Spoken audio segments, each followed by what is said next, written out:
mucho gracias a las redes sociales, que en esto han jugado un rol enorme, yo creo que inédito. ¿Sí? La cantidad de fotografías que las mismas personas que estaban ahí tomaban y que las ponían en Twitter y discutían, qué sé yo, que se acopla a la cantidad de información que también pueden obtener los organismos de seguridad. Todo eso lleva rápidamente a estos sospechosos, a estos hermanos chechenios, y es la única pista con que se cuenta para dar una respuesta rápida que es fundamental en esto. Sí, ahora, dentro de eso me gustaría volver al tema de la comparación con otras naciones. Hemos visto ataques terroristas parecidos, recuerdo el de Mohamed Merah en el sur de Francia, por ejemplo, que atentó contra un colegio judío, donde también hubo una redada bastante parecida, donde finalmente él también fue cercado, pero eso no paralizó a Francia bajo ningún tipo, ni recuerdo al presidente François Hollande en ese momento hablando de vencedores y vencidos. Y yendo un poco a la forma como Estados Unidos maneja este tipo de acciones y en este escenario que decías tú que instala como de guerra prácticamente planetaria, y lo decía una autoridad norteamericana, no recuerdo si era el secretario de Justicia o el director del FBI o el propio secretario de Estado, creo que era John Kerry, que decía que aquí está el demonio operando. Eso hace retroceder a Estados Unidos quizás sustancialmente en lo que había logrado en los últimos años, donde el presidente Barack Obama había sido capaz de construir un diálogo mucho más sensato con el resto del mundo. Sin duda que hay una vuelta atrás en el significado del significado político de los actos terroristas en Estados Unidos. Lo que yo insisto, la definición de quiénes son estos hermanos, son meros individuos, ¿sí?, que operan incluso bajo una ideología o una motivación religioso-política, ¿sí?, islamista, pero que actuaron solos, ¿sí? Es decir, que es un fenómeno interno a Estados Unidos, tiene un enorme significado para la política internacional. Es decir, Inglaterra en la maratón de Londres no tiene que preocuparse porque es un problema interno. Es decir, más allá de la retórica que se ocupe al interior de Estados Unidos, lo que tú, José, llamas esta retórica radical del terrorismo, del amigo-enemigo, etcétera, puede no tener ningún significado para Alemania, para Inglaterra, para Francia, si es que, bueno, se llega a aclarar de que se trata de un problema puramente interno, incluso psicológico, de dos hermanos que vienen y que se socializaron en sus primeros años de niñez y de la primera juventud, en un contexto como el que sabemos que había en Chechenia, perdón, eso sí ocurre con los tiroteos, fíjate. Cuando se producen tiroteos de envergadura, no se habla de vencedores y vencidos, ni de terrorismo, ni de ataques interplanetarios, sino que simplemente de personas desequilibradas. Y ahí sí Estados Unidos, y me parece que aquí falta, realiza un proceso de mea culpa, de autoanálisis. Y tanto que el presidente Barack Obama envía un proyecto para poder elevar el nivel de exigencias para que la gente no tenga acceso a armamento en forma tan libre. Pero en este caso, no hemos visto a Estados Unidos, cuando enfrenta actos terroristas de esta envergadura, hacerse ninguna pregunta. ¿Es el sistema norteamericano en que en parte genera este tipo de conductas, es parte responsable de que un muchacho que vive hace 10 años en Estados Unidos, que se ha nacionalizado norteamericano, finalmente genera una ira de base que lo lleva a poner una bomba en un evento deportivo de una ciudad por la cual camina hace 10 años? Me parece que esa parte aún falta en la sociedad norteamericana. ¿Y qué tanto se cuestiona también, por ejemplo, que en un evento con la magnitud del maratón de Boston y las medidas de seguridad, en un principio era casi impensable que pudiese pasar algo así? Entonces, si no hay nada detrás, ¿qué tan autocrítico después puede ser la policía en este caso o las medidas de seguridad? Porque entonces, bueno, si no hay seguridad en un acto como este, en un evento como este, entonces, ¿qué esperamos para lo que pase posteriormente? Sí, bueno, ahí hay un fenómeno, voy a responder a lo que dice Fresia primero. Hay un fenómeno natural de que después del 11 de septiembre, sin duda y por una cuestión obvia y por naturaleza, se van relajando los sistemas de seguridad, de manera que se llega a una maratón con sistemas de seguridad completamente vulnerables. Eso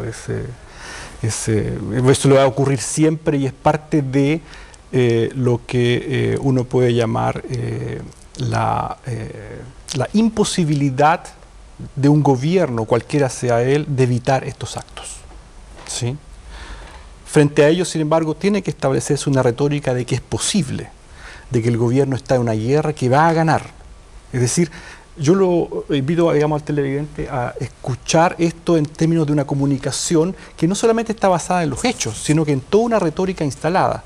A propósito de eso, si un pistolero que entra a una escuela en Francia o en Estados Unidos no es llamado terrorista o sí es llamado terrorista, ¿sí? En el caso de Francia sí lo es, en el caso de Estados Unidos no lo es, nos indica ya, ¿sí?, de que estamos frente a una opción del gobierno de Barack Obama, una opción de llamar a esto terrorismo, ¿sí?, sin aún tener todos los antecedentes del caso, incluso la pista, ¿sí?, la pista que se tiene de dos hermanos chechenios que profesan la religión islámica, ¿sí?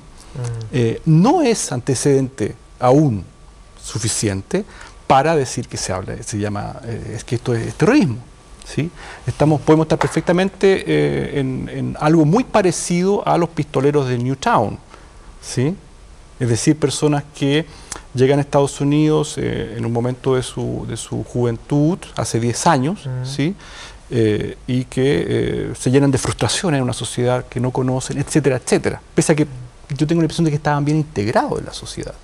Por eso yo planteaba en el debate de que el sistema norteamericano genera quizás una frustración estructural. Puede ser. Y las autoridades norteamericanas y quienes viven en ese país también están llamados a hacerse ese cuestionamiento.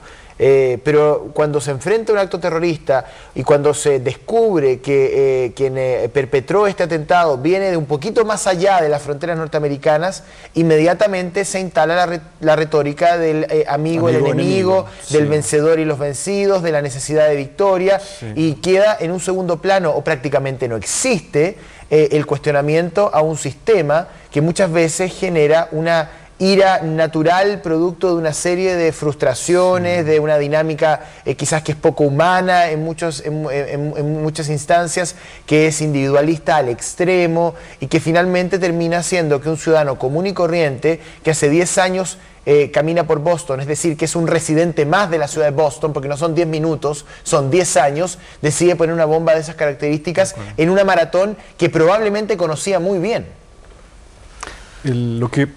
La reflexión tuya nos lleva a la siguiente pregunta. ¿Va a ser, en el caso de que sean estos hermanos efectivamente, digamos, quienes perpetraron este atentado, ¿va a ser Estados Unidos capaz de reconocer lo que se llama el terrorismo hecho en casa? ¿Sí? Si te fijas lo que ocurrió en Londres, en el metro de Londres, era un grupo de pakistaníes que habían vivido toda su vida en Londres. Es decir, se hicieron terroristas en Inglaterra. El caso que tú mencionabas en Toulouse, ¿sí?, este motociclista de origen argelino, pero ciudadano francés, que comete este atentado contra niños judíos, es un ciudadano francés que vivió toda su vida en Francia, que tiene origen argelino. Es una persona que se hizo, digamos, terrorista en el país. Acá es un caso un poco mezclado, ¿sí?, pero efectivamente va a llevar a la pregunta, aquí hay una pregunta de enorme importancia estratégica, ¿sí? Es cómo dos jóvenes que llegaron a los 9 y 16 años a este país de Chechenia con sin duda una experiencia de guerra y de crisis en el lugar de donde venían, llegan a ser, ¿sí?, capaces de un acto de esta naturaleza, ¿sí? Son personas que actúan de esta manera por frustraciones propias de su condición. ¿Es la sociedad la que produce este tipo de frustraciones de manera sistemática? Es decir, contradice el sueño americano, que una sociedad de inmigrantes siempre encuentra ahí uno se puede hacer una pregunta, espacio para ellos. Terminando, pero lo dejo sobre la mesa, ¿no?